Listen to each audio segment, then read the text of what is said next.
Mom sent a message. We changed all the locks on the front door and also the gate code. We no longer trust you. I replied, understood. Very smart. But I think you overlooked one thing. Then I canceled the $4,800 mortgage I'd still been paying, even after they said my sister deserved the house. 2 days later, their lawyer emailed, we have a problem. Call immediately. I never did because it was already. Mom sent a message. We changed all the locks on the front door and also the gate code. We no longer trust you. That's the kind of sentence you don't forget no matter how many years pass. It came through as a text, 8:14 a.m. sharp, like she'd been rehearsing it all night and finally decided it was time to perform. I just stared at it, not because I didn't expect it. Deep down, I always knew something like this would come, but because it felt so corporate, so clean, like they were firing me from the family. And then, like the world paused just to let me process the insult. I typed my reply without flinching. Understood. Very smart. But I think you overlooked one thing. I didn't wait for a response. I opened the banking app and canceled the $4,800 mortgage transfer I had still been paying every single month on their house.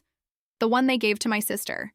The one they said she deserved because she gave them grandkids, and I only gave them disappointment. 2 days later, a new message came. This time from a different number. No emojis, no passive-aggressive ellipses, just a straight-up all-cap subject line from a law office. We have a problem. Call immediately. I never did, because by the time that email landed, it was already over. But let me back up because stories like this don't begin with betrayal. They begin with love. Or at least the performance of it. They begin with a kid who keeps saying yes because he thinks one day it'll count. One day they'll say thank you. One day he'll matter. That kid was me for years. I paid bills, I fixed problems, I carried the weight, and they called it help until I stopped. That morning the locks changed. But I'd already changed something much more important. Myself. To be honest, I didn't think I was helping. I thought I was saving the family, the house, the balance.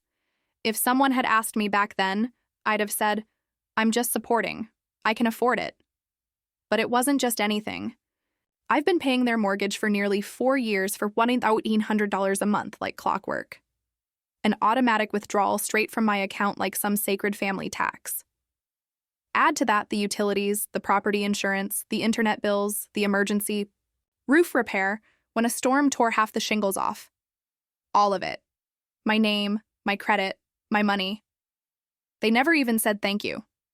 My sister Lindsay, of course, always had some new crisis. Her credit card was maxed out. I paid it down. Her car needed brakes. I covered it. Daycare was too expensive. I sent cash just until she figured it out. 3 years later, she was still figuring it out. And somehow, I never said no. Not once. Because I thought this is what family does until I realized that was exactly what they were counting on.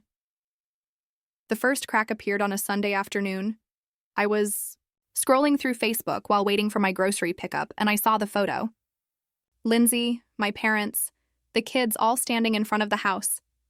The house I was paying for, holding a sign that read, Home Sweet Home. A gift from Lindsay. The caption from my mother read, So proud of our daughter for building a future we can all share. This home is in the right hands. I had to reread it. Lindsay's house. The right hands. There was no mention of me, no tag, no photo credit, not even a passing. We're grateful for Alex's support. Just them smiling on a porch I paid for. The comment section was a circus of emojis, hearts, clapping. Wow, she's such a strong woman. You're lucky to have her. She's such a rock for your family. Even my aunt commented, Lindsay, you deserve every inch of that house. I wanted to throw my phone, but I didn't. I just stared at it like a bruise I wasn't ready to touch yet. A few days later, I called the bank to confirm something, just to make sure the mortgage was still under my name. It was, but then the woman on the phone said casually, Looks like there was a request submitted last week to change the primary contact to a Miss Lindsay Carson. My heart stopped. They didn't finish the verification, she added, but the documents are in progress. I ended the call without another word. Then I checked my statements, and that's when I saw it. An extra $12,400 missing from my checking account. A transfer to a card I hadn't authorized. I knew that number. Lindsay's emergency visa, the one I once bailed out during her temporary unemployment 2 years ago. I texted her calmly. Me. Did you use my card again? Lindsay, don't make it a thing. Alex, we needed groceries and the kids needed shoes. I thought we were still sharing that one. Me. No, we weren't. She didn't respond, but my mother did. Mom, honey, Lindsay is going through so much right now. She said she'd pay you back. Let's not start a war over a few dollars. Few dollars. $2,400 is a few dollars when it's me. But Lindsay misses a phone payment, and it's a crisis. Then came the group chat. They had changed the name to Family Circle, even though I never renamed it. Someone had posted a meme, a man handing over his wallet with the caption, Big Brother Energy, pay now asked, never. My cousin replied, tag, Alex. Then another, yo, can we get you to cover my student loans too? Even my dad jumped in with only if you rename your kid after him. Gotta keep the donor happy. I stared at my screen. No one was defending me. Not even a joke to balance it out. I left the chat. They added me back. I left again, then blocked them all. But none of it compared to what happened that Friday. I was mowing the backyard, the same yard I'd been maintaining for 3 summers. Because in my father's words, it's not worth hiring anyone when you're around anyway. The mower sputtered and I stopped for a water break. The kitchen window was open. That's when I heard them. My mother and Lindsay. Their voices were clear, sharp, effortless, like this wasn't even the first time. Lindsay laughing. Did you see his face when I told Aunt Karen the house was mine? He didn't even blink like a puppy, just happy to sniff the plate. Mom giggling. It's almost done. Once the paperwork's through, he won't be able to say a thing. He's the one who insisted on keeping it in his name. That's on him. Then Lindsay again. Honestly, it's better this way. He's always been distant, like a guest with a wallet. And then the words that finally did it. Mom, he's not family anymore. He's just a sponsor. I didn't move. I stood there with the bottle in my hand, letting the water run down my fingers like blood. I felt it. The end of whatever illusion I'd been clinging to. Not family, just a sponsor. They didn't know I was listening. They didn't see me walk away.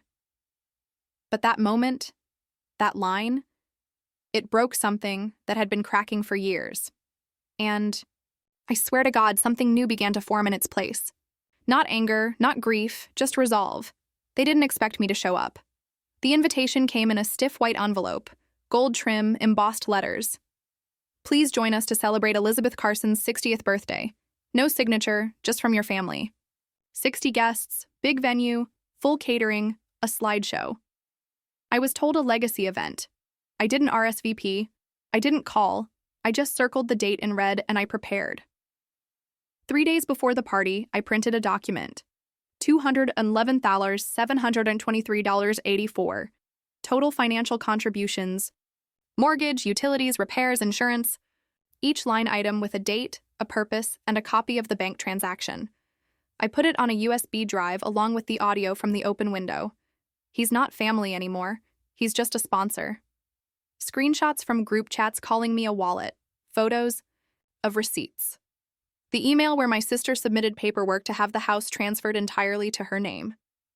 If the house was hers, then the debt was hers too. I texted my grandfather that morning.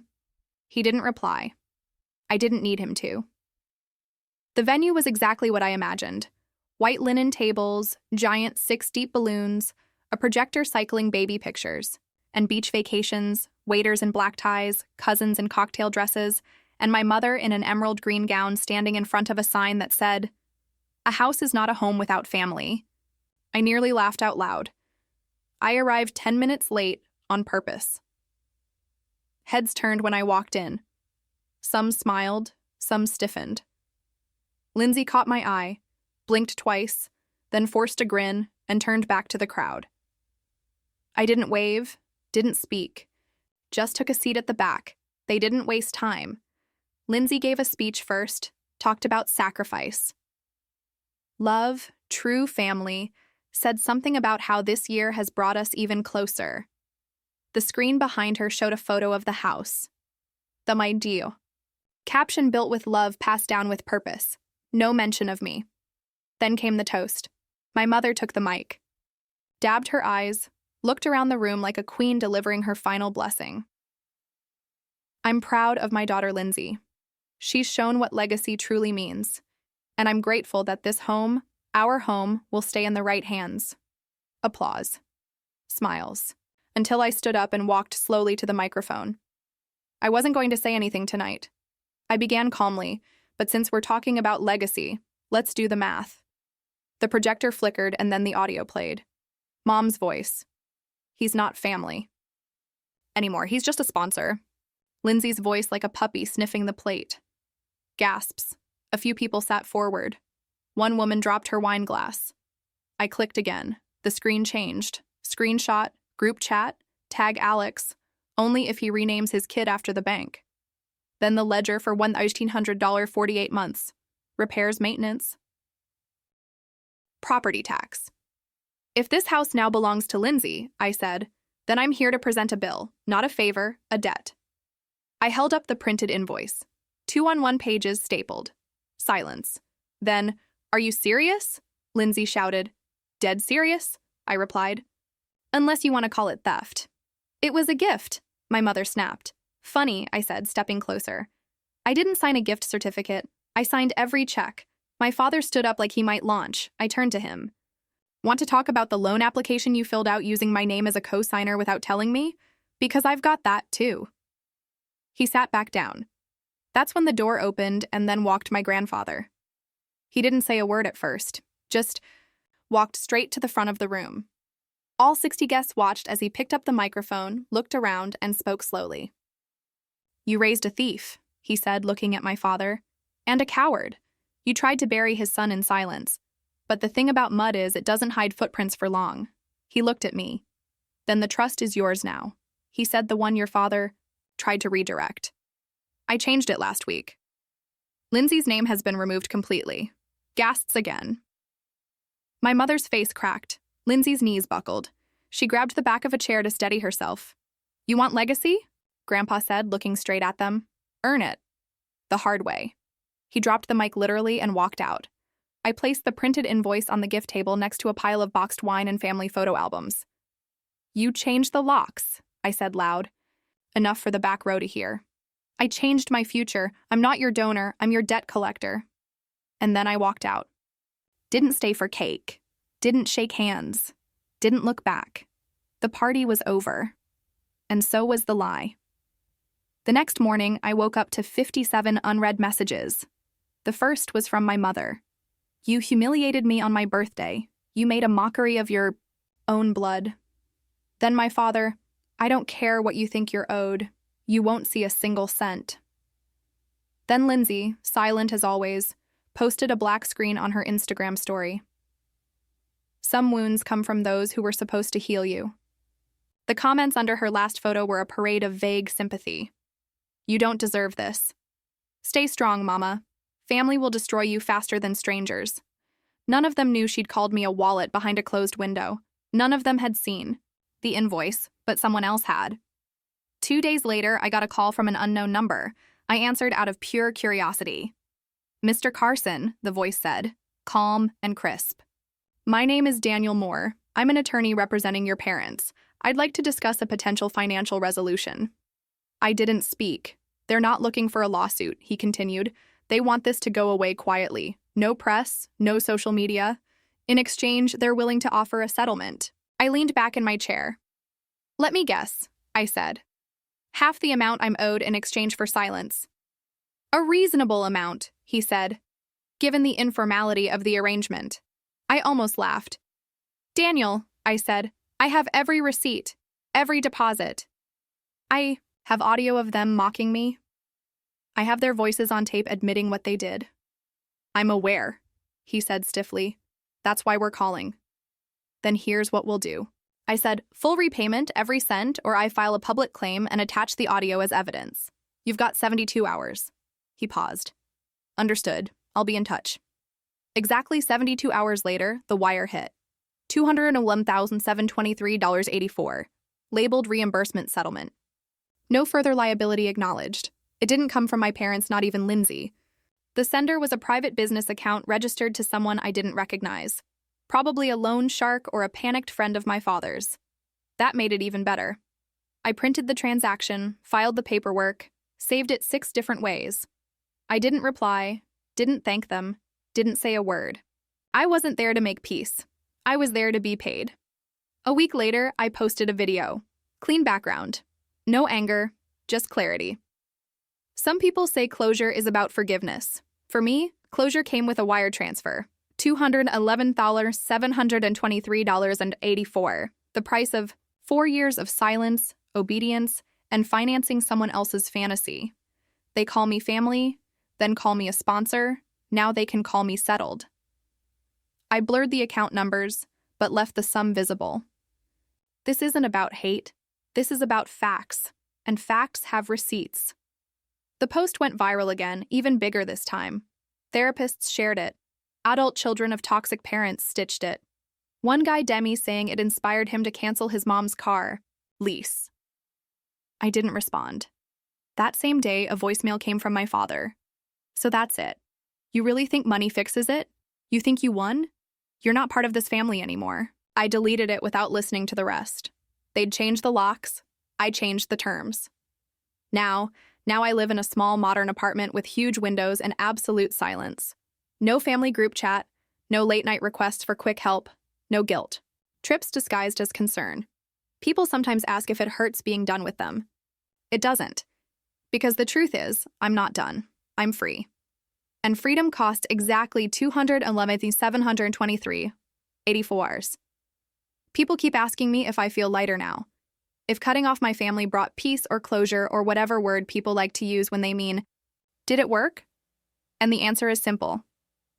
I don't feel lighter, I feel clearer. Because peace doesn't always come with weightlessness. Sometimes it comes with gravity. A grounded, steady knowing that you're finally standing on your own side.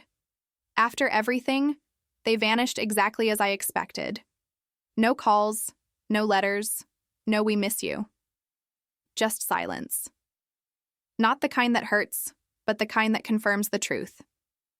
Was never a son to them. I was a service. And once I stopped functioning, I stopped matching. 2 months later, I finally learned how to enjoy mornings. The way sunlight filters through clean windows, the sound of coffee dripping, not texts pinging, no group chats begging for favors. No. Can you transfer something real quick? No passive-aggressive. Guess who hasn't called their mother lately? My phone is quiet. My hands are steady. And I've stopped waiting for anyone to ask how I'm doing, unless they truly care about the answer. People who know just pieces of the story still ask, but they're your family. I nod. Sure, in the way that a cage is still a home, if you've never known anything else, but I've stepped outside and the air out here doesn't ask me for proof of my usefulness. I don't tell the full story anymore unless someone's earned it. There's no thrill in retelling trauma, only fatigue. So now, when people ask why I'm not close with my family, I just say, I stopped mistaking access for love. That usually shuts them up. I used to check my old accounts just to see if they tried to reach out.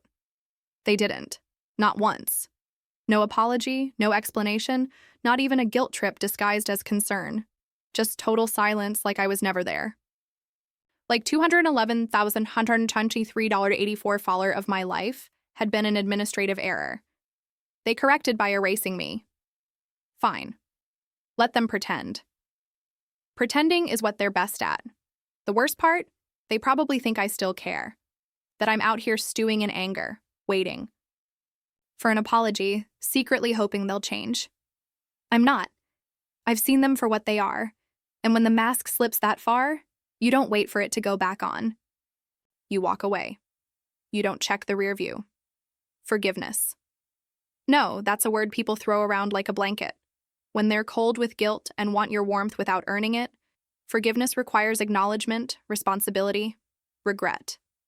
They offered none of that. So I offer nothing back. My therapist once asked me, what would you say to them now if they were in front of you? And I thought about it. I sat in that chair, breathing slowly, trying to imagine their faces, those familiar masks built from years of denial and manipulation. And I said nothing. I wouldn't say a single thing because saying something implies they still have access. And they don't. There is no key anymore. No emergency contact, no bank account with shared permissions, no number saved just in case. I deleted every trace of them from my life. Not out of spite, but out of necessity. Survival is quiet like that.